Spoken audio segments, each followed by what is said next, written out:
Welcome to everyone, those online as well as those in person. Today's presentation is from the Department of Palliative Care. For those who might not know, at Charlotte Makeke, we had palliative care a number of years ago, but unfortunately, because of funding issues, it had to come to a close. And fortunately, now we've been funded by the Bristol Squibb Foundation together with WITS Consortium, and they're funding us for a period of 3 years. We're well into the second year already, and the response, I think my team here from palliative care can concur with me, it's been quite overwhelming. The need and the demand for palliative care, that's unquestionable. But still, as a team, we still have to go out to the wards and screen for patients because we see they're not being referred well enough or enough numbers. And sometimes we get referred patients that are, at the very end of their disease process when they're gasping in their beds. I wouldn't say it's too late. You should still call us, but at that time, we're very limited in what we can do. And so to help us understand why we need palliative care for those patients with a life-threatening illness, when should we call us and what progress we have made so far, our speaker is Dr. Mpho Ratshikana. She is the head of department palliative care in Barra and the deputy director for WITS palliative care as well. I welcome her. Thank you.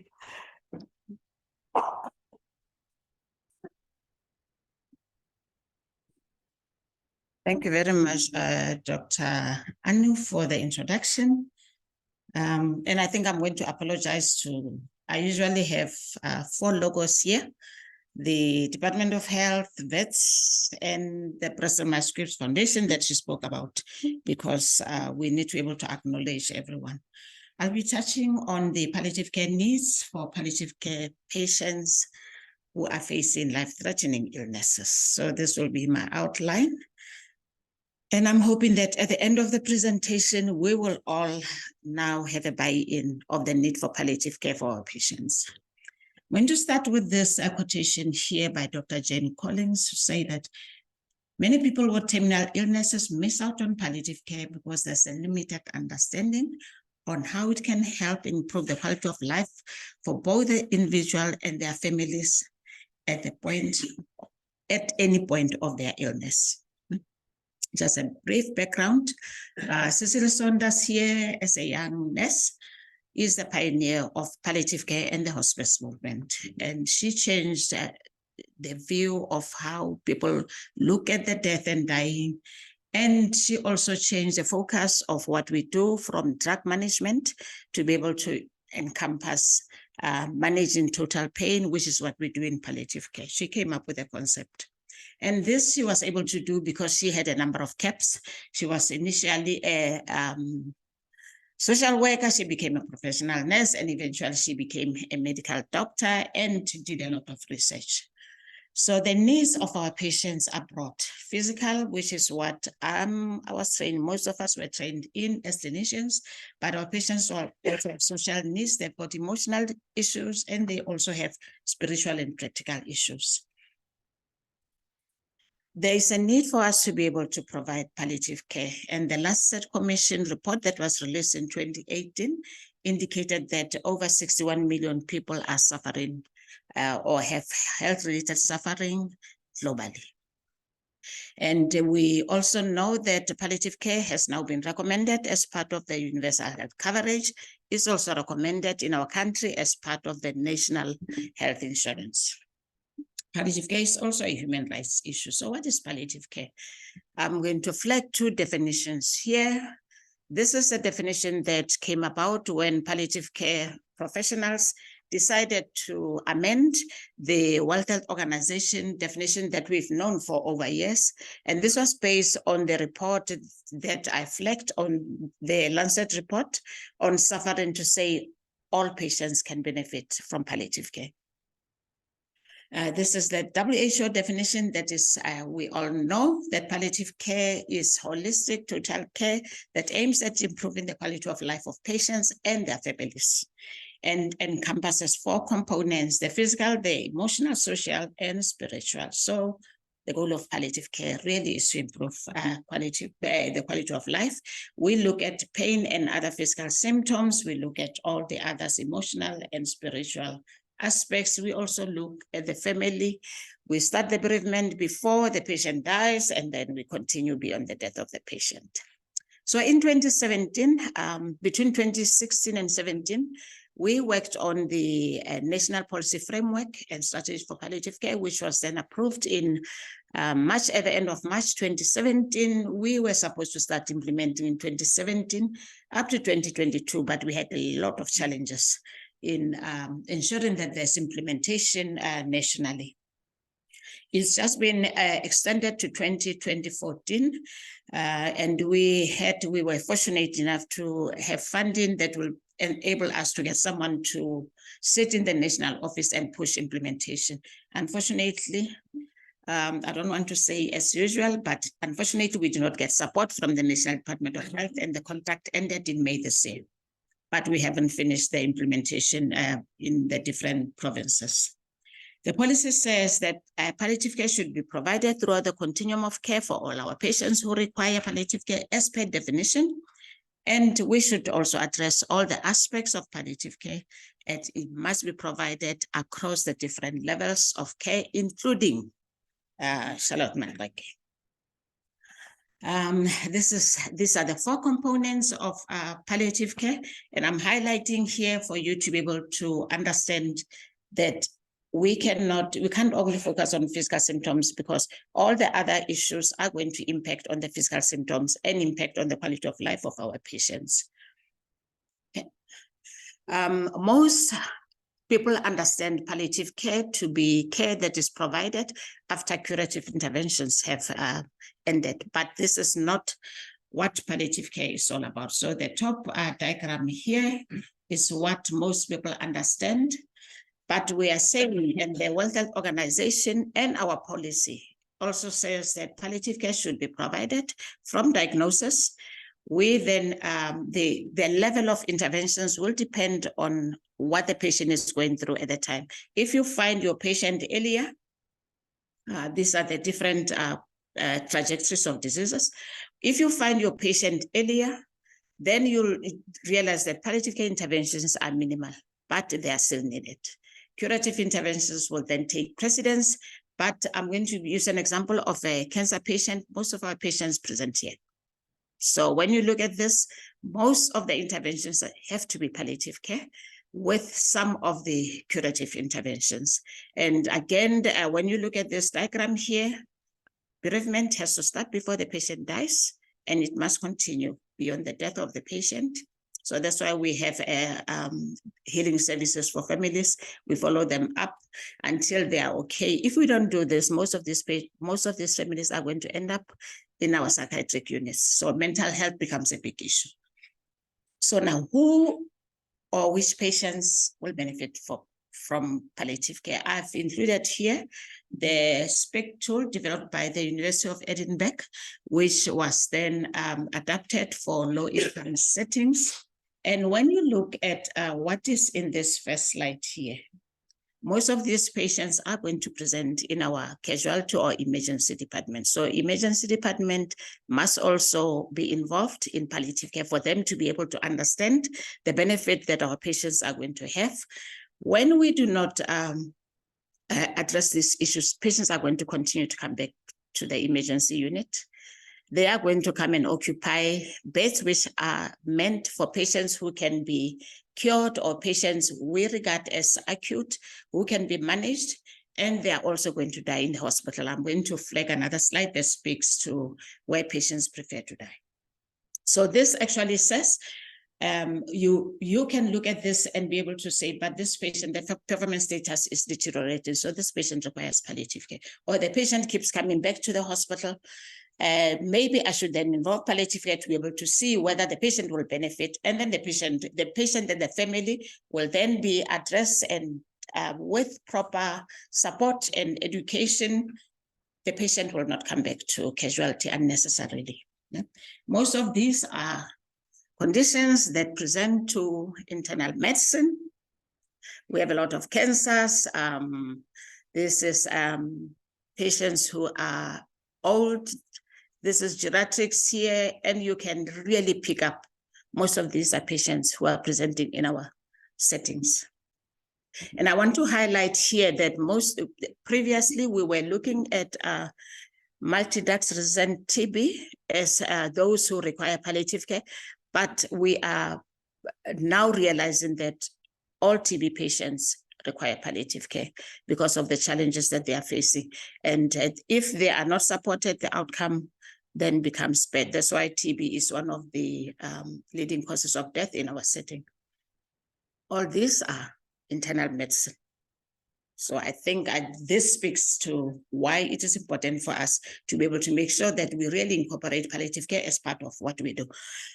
I've flagged on the left here the patients that we see, because I think most of you are aware that the palliative care unit at Chris Hani Bara Academic Hospital is funded by the hospital.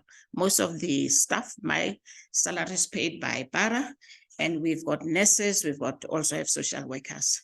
However, in other hospitals, in the vestiging platform, there is a gap in palliative care services. And that's why, as Dr. Anu said, we needed to then go and get funding for us to be able to ensure that Charlotte McClurg and Helen Joseph receives palliative care. I think, unfortunately, the services at Helen Joseph collapsed in June this year because of lack of support from the hospital. So the funding ended, so we no longer have support here. But when you look at this, these numbers, I updated them. They are up to September this year. So there's a lot of patients who have been able to benefit through palliative care, even at Charlotte. And when you look at this, 40% of the patients we are seeing are actually seen in this hospital, which I actually say the team has done extremely well. And because of the type of care that we provide, we need all these categories. We need doctors and nurses. I've put rehabilitation in brackets because this is a gap that we have identified we are trying to address. So we're trying to get rehab across the OTs, physiotherapists, dietitians. We're trying to get them on board for them to be able to support our patients. Is a big gap. We've got social workers and social auxiliary workers. We have psychologists, but in our setting currently, these patients are managed by social workers and spiritual counselors, and we refer for any complicated case that requires this. We've just been able to hire a psychologist on a contract at Chris Hani Bara because of the need of our patients. Then this is a gap in our setting. So we've got spiritual counselors or chaplains that are trained in palliative care, that are trained to be able to pick up or identify issues that our patients have, spiritual issues. And we have seen the benefit. Unfortunately, I won't be able to talk about the paper that we published based on the benefit of spiritual care in our setting. But globally, there is a lot of work that has been done that says there's a need for us to be able to have spiritual care or chaplains to support both our patients, families, and also staff members. So we spoke about all this, and I decided to bring this up. We compiled this stats in, I think, around June this year, because I was supposed to then go and convince the people who are working or who have the budget for HIV to say, can we get a bit of the budget that you have? And this was actually shocking to us. When you look at this, you realize that most of our patients, 77% of all these patients that we see in the 3 hospitals are diagnosed with cancer. And out of these cancer patients, half of them, or just more than half of them, are actually HIV positive. So the burden is very high. Then we then looked at those who are HIV positive. Among them, when you just look at the population of those who are HIV positive, almost 80% of them have cancer. And the rest have other comorbidities. So the issue of cancer HIV is a big issue. We need to then go and analyze and check the type of cancers, because these are not necessarily age-defining cancers. We are seeing HIV positive living longer, and they are getting other cancers that the adult population also suffers from. So because of the work we do, we look at the quality of life, and it became important for us to use tools that will enable us to be able to assess the quality of life of our patients when we see them at baseline and see whether there's any impact in the work that we are doing. So there are two tools that we use for our patients. On a daily basis, we use the integrated palliative outcome scale. It's easy to use, it's shorter. We're able to look at the common symptoms that our patients have, and we can monitor the patients every time the patient come into our setting. Then the quality of life, we do try and do on a monthly basis. It's long, it's tedious for both the patient and also for the staff members. But what I want to highlight today is the fact that our patients have issues that we need to be able to address, that palliative care can also help both the system and ourselves as clinicians to be able to look at and address for our patients. So the first slide here, these are the 5 common symptoms among palliative care patients that we are seeing. And when you look at this, this is similar to what's reported globally. Our patients have a lot of pain. They also have weakness. They've got issues pertaining to mobility. They have a lot of drowsiness, and they also have shortness of breath. When you look at all this, you realize that all these are going to require rehab interventions. But unfortunately, as I say, we have not really integrated rehabilitation services as part of what we do. In most cases, when you see these patients, we will be very quick to go and prescribe medication without involving our rehab colleagues as part of the multidisciplinary team. So then as I said, we also look at the quality of life. We ask all these long questions. You'll realize that the total number is different for all the slides. I've just picked, I think I picked 5 of these, and this was baseline. This was baseline quality of life that that I'm flagging here. There are other slides that we analyzed last year that I put in just to say, yes, there's an impact that we do. That we are able to get when we implement palliative care for our patients. So when you look at this question here is asking the patient how they rate their quality of life. And based on the definition that I flagged earlier, this is what a patient is saying to us. Right? When you look at this, you realize 40% of our patients are saying they've got poor quality of life, basically. And the question becomes, if you identify this, what is it that you are going to do? And what is it that is actually making the patient say that they have a poor quality of life that we can be able to improve? Okay, then 2 other questions. This one relates to pain. To what extent do you think the pain prevents you from doing what you like? And when we look at this, most of our patients here, all these are saying this is impacting negatively on what they would like to do. Then the next question here, to what extent do you have an opportunity to do your leisure activities? Most of the patients are saying they are not able to enjoy what they used to enjoy previously. And you can see that literally less than 12% of our patients, less than 15, are saying they can still enjoy what they used to do previously. Then we also ask them about the energy. Remember, we spoke about illness as one of the common symptoms. Do you have enough energy for you to be able to live your life? Most of the patients are saying no. So this is a problem. And if your patient is like this, the challenge becomes, what is it that we can be able to do for the patient to be able to have some energy? Most of the patients that we see besides complaining about other issues, have fatigue because of the condition, because of the treatment that they are getting and all that. So there is a need for us to be able to make sure that we make life easier for them to be able to do what they can do for themselves. Otherwise, these patients are going to be relying on someone else. Then let me start with this one first. To what extent are you satisfied with your transport? When you look at this, a significant proportion of patients are not satisfied. These are patients who are going to be lost to follow up if we do not address the issues. So we need to be able to understand, why are they saying that they've got challenges with transport? What is it that we can be able to do for us to be able to make sure that they have transport that will be able to bring them to the facility? Otherwise, they are not going to come back. And then this is a question on where patients prefer to die.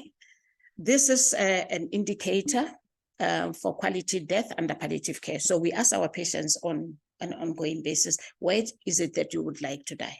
And this is similar to what is reported in literature. Most patients want to die at home. If we don't ask, you will not know. If we don't check our patients and give them support, most patients are going to end up coming back to the hospital. And it impacts literally on the system. It impacts our budget. It impacts on the patient dying, not at peace because they don't want to be here. Okay? But if we're not providing them the necessary support, they will keep coming back to the hospital, as I said.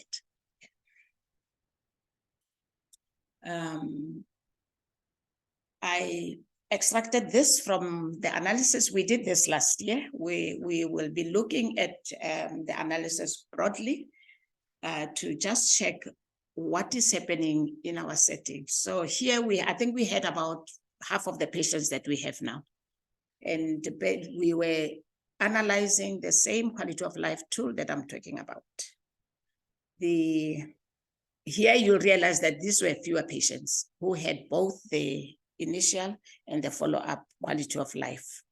So when we looked at the generally the patients asking them the questions on how they write their quality of life, remember that I said a significant proportion of our patients say their quality of life is very poor. So we asked them on a follow-up, and I remember that the follow-up was done within a month of having seen the palliative care team. By the time they were seen in the second visit, already significantly, the patient was saying their quality of life has improved. And then another question on, are they satisfied with their health? Significantly, they were saying they're satisfied with their health. Now, when you look at the physical symptoms, there are only two symptoms here that have significantly changed. Pain, physical pain, dropped significantly. The ability to sleep also improved significantly after the patients received a palliative care intervention. And then these are some of the questions. And when you look at this, really, there is a lot of improvement in most of this. So then after that, we also looked at the other components. The quality of life has 5 components. Looking at the other questions, how safe do you feel? You realize that there is improvement in quite a number of them. Socially, improvement, and also satisfaction with the most recent visit to the health facility. I think this really deserves a round of applause to the team. So then after that, we compounded all the different domains, and we looked at the baseline, compared it with the second. Remember that under physical, only pain and insomnia improved. So when they looked at the overall physical, there was no improvement on the physical domain, but all others had improved significantly. So this is actually saying to us there's a benefit to us having palliative care as part of the interventions that we're providing for our patients. I thought I should just add this slide here.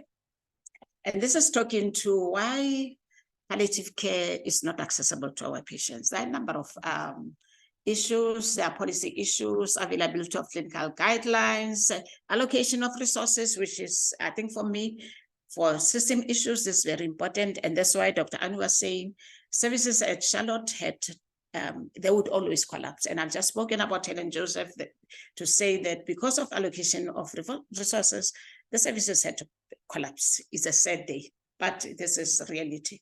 So there are issues pertaining to referrals, unclear professional roles, the lack of SOPs, people don't know who is supposed to go to palliative care and all that. And for healthcare professionals, despite the fact that most universities, most medical schools now,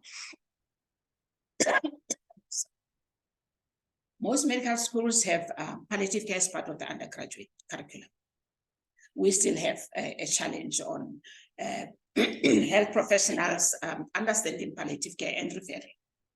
We are trained to focus on cure. When we refer, we believe that we are giving up on our patients and families, and we always want to continue until the patient dies. Then there are also patient and family issues. Sorry. This is, I'll send Dr. Anu the article. This is actually a systematic review that has just been released in the Journal of Pain and Symptom Management. They've summarized the barriers to care very nicely. And I want to flag this case. This is a patient we saw at Chris Anibaro, RBD positive on antiretrovirals. He was then diagnosed with prostate cancer. And on the left here, all these that are causing imbalance in his life and poor quality of life is what he presented with. He had a backache, he had insomnia for 3 months, weight loss as part of the condition. And then socially, he had a lot of issues that we needed to then address. Thank you, Prince. Thank you.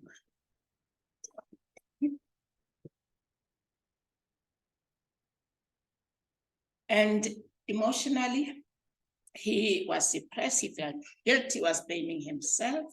And spiritually, he also felt that he needed forgiveness from God, he's a Christian, and forgiveness from this family. And when you look at all these issues, there was a lot of self-blame. There was a lot of issues with the first children from the first marriage. And the biggest blame that he had was promiscuity, because he felt he married the mistress from after the first wife died, because he said I was cheating and all that. So when you look at this, we are trained to deal with the physical issues as doctors, but look at the challenges that this patient has. And if we did not have a team that would be able to address all these issues, we would have focused on this. The patient was then given morphine, MST and morphine syrup because the pain was severe. He had not also slept for 3 months.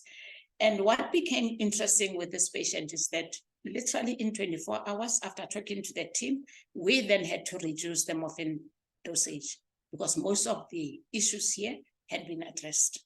So if we don't address this, the physical pain or the social, spiritual, and emotional issues exacerbate the physical pain. When you address them, you are then able to adjust the medication to suit the patient based now on the physical pain that is because of the disease itself. So the patient received all this, and I think I can comfortably say he's picked up weight, he sleeps, he's seen his children, there is resolution of the issues that the patient has had with the family, and he feels that he's also had forgiveness, both from God and from his family, and he's doing very well. The patient is still alive today. So as I conclude, I want to say our patients need palliative care. We really need to be able to work together.